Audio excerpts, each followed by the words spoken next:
আমি ব্যক্তিগতভাবে চারটা থানা মিলে যাত্রাবাড়ি পোস্তগোলা আপনার ড্যামরা কদমতলি এই চার থানা মিলে আমরা হানি ফ্লাইওভারের নিচে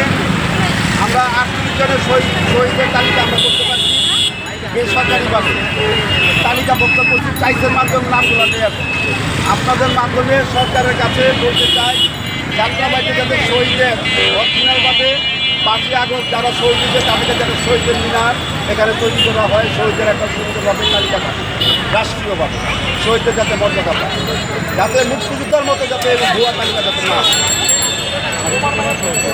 হ্যাঁ সরকার তো পাই নাই বৈষম্য ছাত্র আন্দোলনে আপনারা ওই অন্যান্য যে সংস্থাগুলো আছে সবাই আমাদের সারা দিচ্ছে আমাদের পাশে আছে আর আপনারা বৈষম্য ছাত্র আন্দোলনের শহীদ পানি সমিতি থেকেও আমরা সারা পাইছি 5 লাখ টাকা করে আপনারা নিশ্চয়ই জানেন প্রতিটা